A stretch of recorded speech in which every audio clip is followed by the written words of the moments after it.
no mesmo patamar, a coisa é mais horizontalizada do que a gente imagina. A gente tem umas perguntas aqui, deixa eu ver o que o Pedro está perguntando aqui. Pedro foi meu aluno de Reiki ontem, ou seja, se tornou mais um doido na nossa faixa de amigos aí. Uma vez eu ouvi um cara falando mal, para variar, deve ser algum assunto que a gente estava falando antes, que tinha gente tocando terreiro egípcio. Não seria confusão com o rito Wicca? Não vejo relação. Porque particularmente... eu não vejo relação, porque a Wicca, ela especificamente, ela não trabalha com o culto a um deus específico, não. A Wicca, ela trabalha com a dualidade divina. Então, você tem o todo, e esse todo, ele tem uma polaridade masculina e feminina. Então, você tem Deus e deusa. Então, qualquer manifestação, por isso que eu me refiro a Hecate como um arquétipo divino, ela é uma representação de uma pequena porção da fagulha feminina da unidade que é Deus, da unidade que é o todo. Então, ela é aspectos específicos da polaridade feminina do todo, o todo sendo Deus e deusa. Então, eu não vejo uma relação direta da pessoa estar, de repente, incorporando um faraó, ou sei lá o que, egípcio, com a Wicca ou alguma bruxaria específica. Mesma coisa que alguns terreiros têm a linha dos esquimós, por exemplo. Aí eu falaria que é um culto à bruxaria ou à magia eslava? Não, é um cara que achou bonito incorporar um esquimó, ou de repente tem a ver com... o esquimó resolveu dar, né? O esquimó resolveu chegar lá. Sim, ou de repente faz parte da ancestralidade, que nem tem alguns terreiros no Japão que abriram lá, que começaram a manifestar samurais. Por que começou a manifestar samurai? Porque samurais fazem parte da ancestralidade daquela terra. E o terreiro tá formando uma egrégora que vai compor com a ancestralidade da onde ele está localizado. Exatamente, daquele local. É isso aí. Quer dizer, o próprio caboclo das Sete Encruzilhadas falou: com quem sabe mais, nós aprenderemos. Quem sabe menos, nós ensinaremos. E se quem sabe mais lá são os espíritos ancestrais dos samurais que viveram lá? Então... muito provavelmente o nosso arquétipo de velho sábio dentro da Umbanda é representado pelo preto velho. Sim. Certo? A gente sabe que arquétipo está muito além dessa representação pura e simples, a gente sabe disso. Mas, para facilitar o entendimento, o arquétipo do preto velho, ou quer dizer, do velho sábio, dentro da Umbanda aqui no Brasil, é representado pelo preto velho.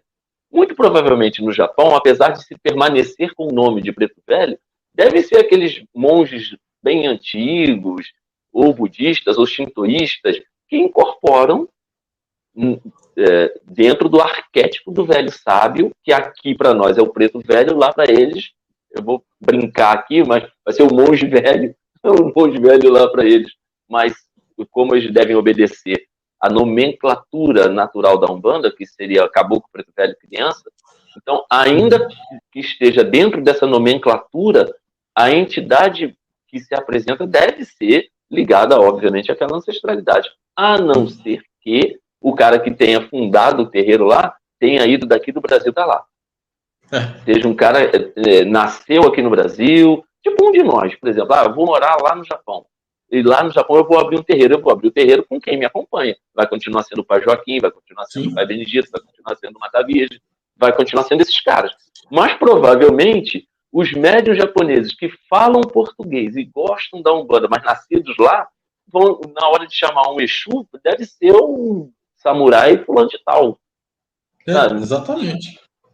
Entendeu? É aquela coisa. O Nino contou outro dia na live dele a respeito do guerreiro, que é o Exu que trabalha com ele. E ele contou da espada do guerreiro.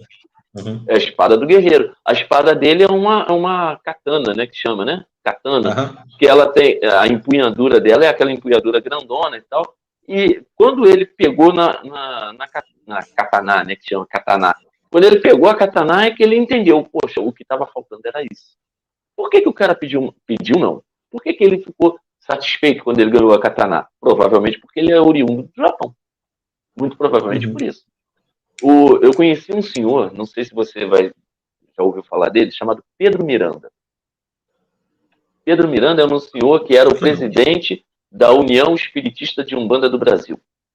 Ele foi filho de Santo do Zélio. Ele foi feito na época quer dizer, ele não foi filho de Santo do Zélio.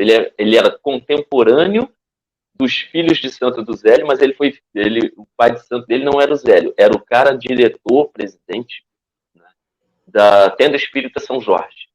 Então ele tinha 13 anos de idade quando ele entrou para a Tenda Espírita São Jorge e nunca mais saiu de lá. Aí ele se tornou, depois, mais tarde, se tornou presidente da Tenda, se tornou presidente da União Espiritista do Brasil, né, de Umbanda do Brasil, né, e tal. E eu conheci esse cara veio em Petrópolis aqui, num evento aqui em Petrópolis, eu conheci esse cara, um velhinho. Cara, ele gravou um CD de ponto, que tu olha aqui, tu fala, rapaz, os caras lá em 1900... O cara lembra, no CD, ele fala, esse ponto foi cantado pelo caboclo fulano de tal em 1940 e tanto. E ele canta o ponto, sabe? Como se tivesse feito ontem. É impressionante a memória que o cara tinha. Agora ele já desencarnou. E ele ensina um ponto de um caboclo que veio do Japão. É que eu não vou cantar aqui, porque eu não lembro o ponto todo, mas ele ensina um ponto. Aliás, no ponto ele fala japonês, sabe? Ele canta um ponto, se eu não estou enganado, é de um Ogum, que veio do Japão para cá. O cara estava errado? Porque o cara veio do Japão, não pode? E outra coisa, os caras estão confundindo terreiro egípcio. Alguém se lembra que o Egito está na África? Só para lembrar. Está na África, cara. Ué, os caras que... Hoje, a invasão muçulmana na África está crescendo, está vindo com força. Né? Quem está sentindo mais são exatamente os povos da língua iorubá, os nigerianos, porque eles já naturalmente são um povo conquistador também. Então, eles que estão sentindo mais o choque. Os outros sentem, óbvio, mas sentem um pouco menos. Esses caras iorubanos é que sentiram um pouco mais essa invasão e tal. Ainda assim, eles conseguem fazer uma mesclazinha lá e conciliar o negócio. Vem um cara desse de lá para cá, com cabeça de Corão, de muçulmano, cabeça de muçulmano, crença no orixá, já é um sincretismo que o cara está trazendo para cá. Chega aqui, encontra católico, umbandista, espírita, bruxaria, tudo junto, gosta do negócio, meu irmão, o que o cara vai inventar? O cara vai inventar um angu novo aí que sabe, sei lá, o que está por baixo desse angu. Pedro, tem outra pergunta aqui, mas pode falar. É uma coisa que eu não entendo, sabe? Às vezes, quando essas coisas acontecem, eu acho que às vezes não é necessário, igual o pessoal exagera, abrir uma linha nova. Chegou tal coisa, vou abrir uma linha disso. Mas eu não vejo também a dificuldade. Manifestou um espírito assim. Tem lógica, se você for buscar em questão da ancestralidade daquela energia, do porquê aquela energia se manifesta naquele local, ou porque aquela energia, aquele espírito, se manifesta com aquele médium específico. Se você buscar, vai ter lógica. E muitas vezes, antes de você atirar a pedra, chega lá, com licença, meu pai, com licença, minha mãe, por que você se manifesta assim? A entidade bem incorporada, ela vai te explicar, ela vai fundamentar e vai fazer sentido. Sim, até porque se não for, se o médium é que está trazendo aquela figura, porque acha bonito a Isis, acha bonito o Osíris, acha bonito o Tote, acha bonito o negócio, ele não vai ter fundamento. É aquela historinha antiga que a gente conta do tempo da escravidão, que quem não aguenta com uma cumba não carrega patuá. Então, cara, não aguenta, não carrega. Porque tu vai ser confrontado e tu vai cair do cavalo. O Pedro colocou aqui mais uma pergunta a respeito de quando nós falamos aqui, que, aliás, você falou que os Exus se apresentam, né, geralmente no final das sessões de bruxaria natural, e eles trazendo alguns ensinamentos e se manifestam como Exus de Quimbanda. E o Pedro está perguntando aqui se isso não poderia ocorrer porque o médium já trabalhou na Quimbanda e veio para a Umbanda. Então, Qual a sua... nesse caso ali na minha casa especificamente não, porque nenhum deles tem isso. Agora, de repente, em uma outra vida ou coisa do tipo, aí já não teria como eu saber. Tá? Na verdade tem, né? Porque na verdade eu nunca perguntei para entidade, né? Se eu perguntar um dia eles respondem, né? Provavelmente. Mas como eu não perguntei, no momento não tem como eu saber. Agora, o que eles vêm na Quimbanda? Porque eles vêm trazer uma outra forma de trabalho, uma forma até da feitiçaria africana. A feitiçaria que era feita lá pelos Quimbandas. A feitiçaria de cura, de manifestação de energia. Por isso que eles vêm nessa linha chamada Quimbanda. Não é necessariamente que eles saíram lá do terreiro, vamos dizer assim, Roberto tem um terreiro de Quimbanda, eles serão lá do terreiro do Roberto e vieram parar aqui no terreiro do Eduardo. Não, é porque eles têm afinidade com essa energia, esse egrégor é chamado Quimbanda. Então, eles vêm trazer certos trabalhos, certas firmezas. Tem uma pombogira de Quimbanda que aparece, ela chama Sete Facadas. Ela passou uma firmeza que é feita de uma forma específica, que tem lá no terreiro, tem uma na minha casa e tem uma na casa de cada um dos médiuns da minha corrente. Então, quando a gente precisa de qualquer coisa, a gente puxa umas faquinhas que estão lá, faz os pedidos conforme a intuição que vem para você, põe as velas e põe a bebidinha dela ali. Corta tudo. Corta dificuldade, corta problema, corta demanda, corta tudo. Né? É melhor que as facas da Tramontina. Corta tudo. É igual aquelas que vendiam antigamente, era guinzo. É, guinso, isso. Facas guinzo, que cortava tudo.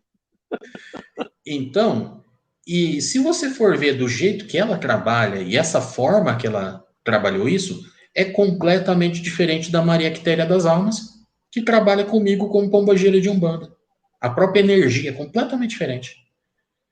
Então, ela se apresenta como Exu para trazer vamos dizer assim, a magia africana, mas eu acho que ela se apresenta utilizando esse nome, porque a energia é bem diferente.